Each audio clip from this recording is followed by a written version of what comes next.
Hey everyone. Just wanted to do a video. I got asked a question today by a gentleman named Baseball 101 Films. I'm not sure if he's done any videos. I just basically got home. He asked a question on something about slip joints that basically I've been really interested in wanting to get to learn myself. I wasn't very informative for him. Basically, he has a old Boy Scout knife that he received from his grandfather, and was also, I believe, his father's. It was his grandfather carried it, and he says that it's really in immaculate condition except for one thing: the blade wobbles back and forth like crazy. The can and bottle openers are fine, but the blade has a lot of play. I'm assuming that it's probably what's called a Boy Scout knife. It's similar to this one. The only difference is that it's got a can opener. It's probably got a screwdriver. Probably on the back side may have a bottle opener, or like a corkscrew. It's a possibility. There's a knife out there called Boy Scout knife. I'm not sure if that's a particular one. He didn't give me a picture of it or a video of it. But his question was on how to remove blade wobble. So, this one's a very old, very rare knife. Now, this thing has a ton of wobble. It's not like a super bad amount of wobble, but it is definitely pronounced.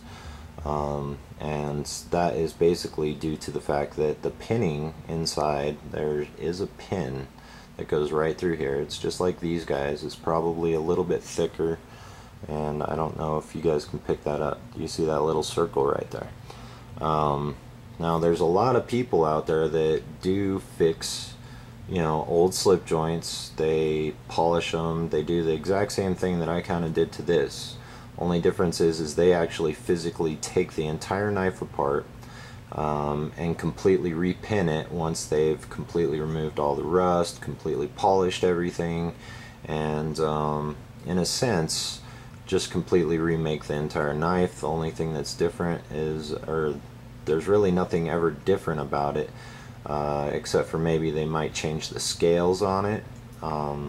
So with these are old celluloid blade handles.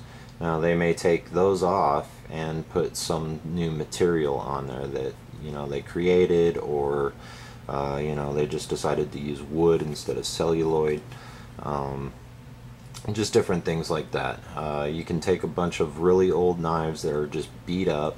You can remove the bolsters, the back springs if they've got good back springs. There's a lot of things that you can do to these knives. Now, in something that I found on All About Knives, or AAPK, is that you can completely take the knife apart, and a gentleman who has done it many times states that he gives basically a listing of how to repin the knife, but he has a list of things that makes it very difficult about pinning knives. One is that there's always the possibility that you could crack the handles. Another is that apparently these brass liners are very susceptible to cracking if you like, let's say that this pin that you've got right here, let's say the next one that you purchase to repin it, before you cut it and everything else, it does go through onto the back side right here. So in sense, everything's taken apart. You repin just the handle area, and then you do it on both sides so that it's got the brass liners, and make it so that it's nice and smooth and flush and everything else like that. But if you use a pin that's just slightly oversized, there's a way of cracking the actual brass. Supposedly brass is very easy to crack, is what he's basically stating on this forum. And then once basically once everything's put back together, if you do everything correctly, then you take these two outside pins and you repin them. Now there's a lot of materials that he lists on this that that you basically need to do it correctly, and I don't have really a whole lot of those materials. I do have, you know, a little ball peen hammer and you know, basic like brass taps, steel taps that I could possibly, you know, depin a knife and completely take it apart. I'll probably, if I ever learn to do it, I may take a couple of really cheap slip joints and completely take them apart and see if I can do it, and maybe even try to put one back together. But as far as me with slip joints, the only thing that I've really started to do, since I'm really good with sandpaper materials, such as what I've done with all of my guns, I've customized a lot of my guns using sandpaper, using very, very fine stones. So I've got a good steady hand and I know how to polish things very well. Materials that usually are needed to, say, for me to, you know, take a really old knife that's rusted and everything else like that. One thing that I learned recently is an eraser. I've been getting a lot of questions on this. I recently found a gentleman that sells them on eBay, and these things will remove rust off of steel. Now it basically it removes, so this one's got basically some rust on it. So all I do is I very lightly go over the blade, and it will, you know, slowly but surely remove the outer layers of rust, the ones that are still working and fresh and everything. Sorry about the camera wiggle, guys, but I have to have my tripod extended. But it will slowly, I've already done it to this blade, but it will slowly remove the outer layers of rust. From that point, I generally take it to an extreme coarse stone. Okay, this is a diamond coarse stone, and basically what I'll do is I'll work the blade across the stone, trying to get all the pitting or major rust off of the blade. From there I'll go to probably like a lighter medium, medium coarse, or I'll go directly to coarse sandpapers. Sandpapers, what you typically want to do is you want to take something that's got a really flat surface, such as this piece of granite. You could get these at pretty much any home fix it yourself type store. I think this cost me like $4 for a piece of granite at Home Depot. You could get them at Lowe's, so many stores. You could also find the sandpaper there. You can find a lot of materials that you're going to need to do basic working on certain knives, to remove rust, to polish. You know, there's so many things that you could purchase there. But what you want to do is you want to take the sandpaper, you want to lay it out as flat as you can onto the stone. Probably take a couple of little clamps, clamp it down, and then just start to basically lay the blade flat and start working it back and forth, removing what scratches you left in the blade from the coarse stone. Now the coarse sandpaper is going to leave other scratches, but you're going to continually refine and make each scratch a lot less noticeable by using more fine sandpapers. So you've got like super fine, you've got mirror fine, you've got, you know, the coarse, and then you go into, I'm not sure what I did with them here there. Okay, so then you go into what's called sanding film. Now sanding film is extremely expensive. Okay guys, just want to forewarn you on this. If you ever decide to get into this, sanding films are expensive. Sandpaper, okay, The wet dry stuff is typically fairly cheap. If you go into like woodworking type sandpaper, then that's even cheaper than the wet dry stuff. But for 10 sheets of sandpaper at just about any hardware store is like $2. And you know, I've done 30 knives stropping the blade.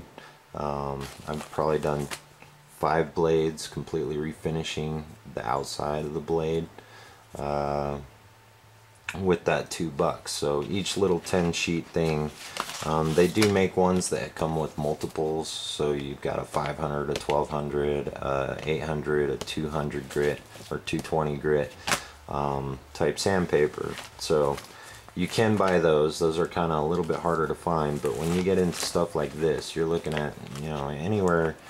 These right here, I think I got like 6 different sheets. Now you got ultra fine, extra fine, fine, medium, coarse, and this is an assorted pack, so I got basically all of those.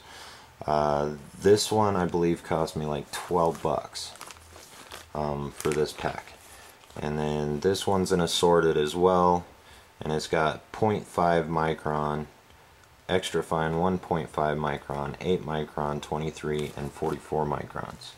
I guess this one was the same, but these cost me, you know, pretty penny. They're smaller sheets, so, and they're very fragile. You have to take very good care of these. I mean, setting a blade on top of these is, if you get at the wrong angle, you'll rip right through that film like it's nothing.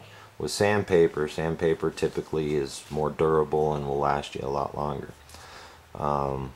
I'm most likely going to be doing a part 2, but I'll continue as for right now on how to do this stuff. So you can use an oil stone, a water stone, you can use diamond stones to do the exact same thing that I'm doing with sandpaper. It's just, I don't prefer the stones. I'd much prefer the sandpaper because the sandpaper seems to leave a better finish than the stones have so far from what I've noticed. Plus I prefer the sound of the sandpaper and just the workability with the sandpaper over the stone. So it's a very long process. It's not going to happen, you know, in 5, 10, 15 minutes to refinish a blade. To take a blade like this, that's set like this, and get it to this point, which is nowhere near where I'm at with this blade. Okay, so there's a lot of different areas that you're going to go into. So starting off with something that's this old and this rusty, starting off with an eraser, removing rust, that's about 10 to 15 minutes right there. Getting the blade to the point where if you have any pitting, if the blade's been, you know, reprofiled by somebody else, to get it to a nice even point, that's probably going to take you anywhere from an hour to 2 hours. I mean, that's the hardest part right there. It's not necessarily, well, actually it's not the hardest part, but it is very time consuming and very stressful. Even though I enjoy it, it can be frustrating because you keep working and working and working and you feel like you're getting nowhere. So then you just keep on working your way down the sandpapers or the stones. So you go from coarse to medium to fine and then to extra fine and stuff like that. I'm just going to go ahead and quit it here. Go ahead and check out part 2 and we'll go from there. Alright guys, thanks.